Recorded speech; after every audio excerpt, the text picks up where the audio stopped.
اور اس زندگی سے پہلے ہم ہزاروں سال تک روح کی کیفیت میں رہے، پھر یہ دنیا کی زندگی ملی، پھر قبر کی زندگی، ہزاروں سال ہمیں قبر میں رہنا ہے، پھر حشر کا 50,000 سال کا دن ہے، پھر میزان عدل ہے، اور پھر اچھوں کو جنت اور بروں کو جہنم۔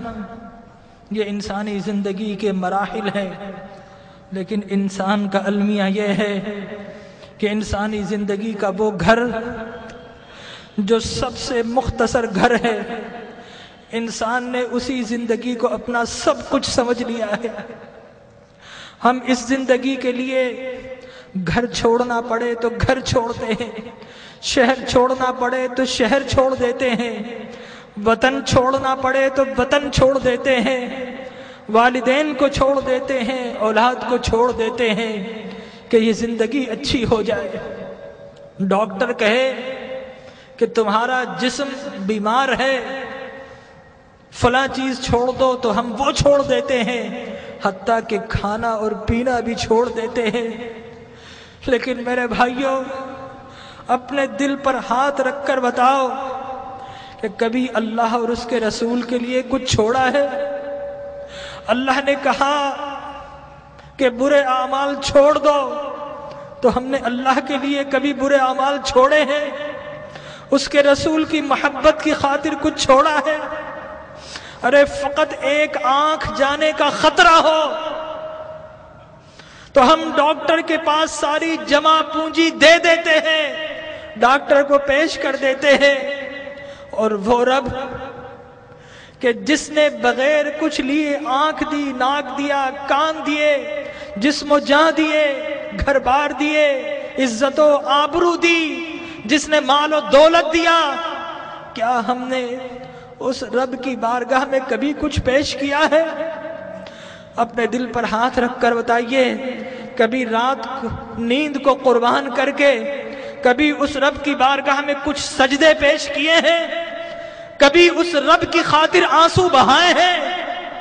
ارے اس دنیا کو سب کچھ سمجھنے والوں، اس دنیا کو بڑا ہم سجاتے ہیں، گھر میں رنگ و روغن کرتے ہیں، فانوس لگاتے ہیں، وائٹ واش کرتے ہیں، قیمتی گدے اور قیمتی سامان سے اپنی زندگی کو آرام پہنچاتے ہیں، لیکن یاد رکھیے کہ یہ زندگی 60-70 سال کی زندگی ہے، آگے کی جو زندگی، قبر کی جو زندگی ہے، وہ ہزاروں سال کی زندگی ہے، اور خدا کی قسم ہماری قبر ہمیں پکار رہی ہے، یہ ہم ہی نکمے ہیں نہیں سنتے، ہماری قبر کہہ رہی ہے کہ لوگوں میں بھی تو تمہارا گھر ہوں، لوگوں میرے پاس بھی تم کو آنا ہے۔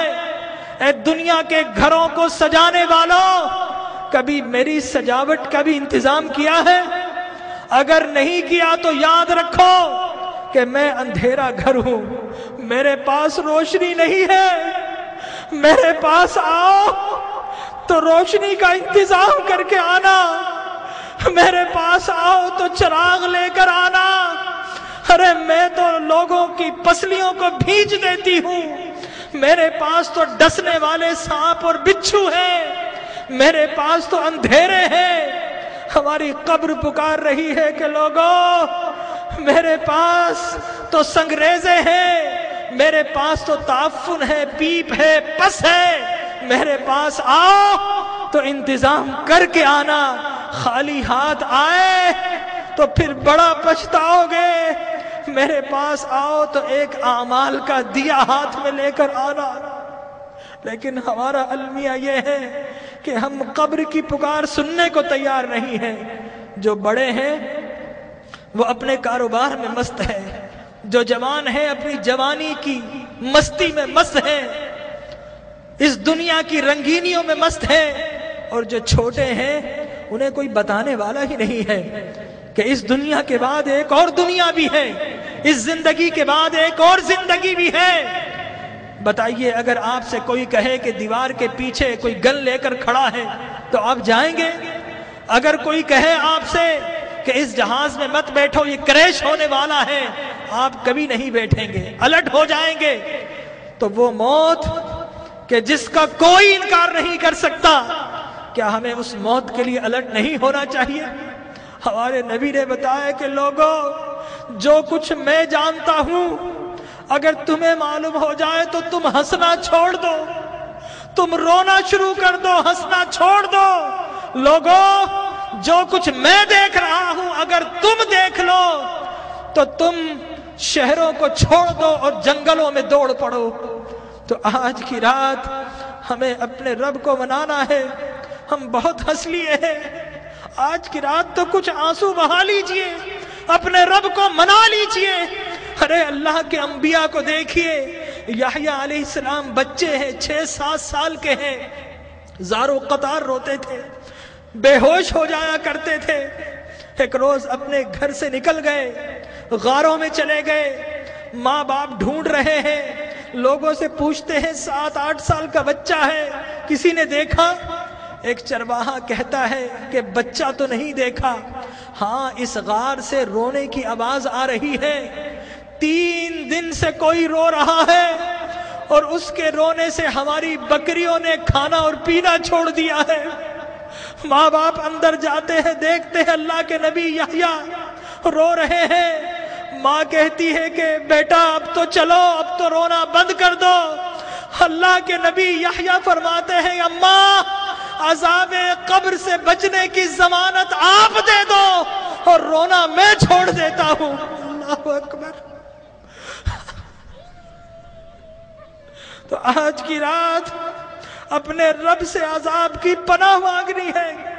حضرت ابراہیم بن ادھم ایک باتھ روم، ایک ٹوائلٹ میں جاتے ہیں، جانے کی کوشش کرتے ہیں، حمام کا مالک روک دیتا ہے، کہتا ہے پیسے دو۔ حضرت ابراہیم بن ادھم رونا شروع کر دیتے ہیں اور کہتے ہیں کہ یہ لیٹرین جو شیطان کی جگہ ہے، یہاں پر جب بغیر پیسے کے نہیں جا سکتا، ارے اللہ کی وہ جنت جو انبیاء اور اولیاء کے رہنے کی جگہ ہے، وہاں اعمال کے بغیر کیسے جاؤں گا؟ تو آج اعمال کا چراغ لے لیجئے۔ اللہ تبارک و تعالی ہماری حاضری کو قبول فرمائے۔ اپنی محرومیوں کو یاد کیجئے، اپنی بیماری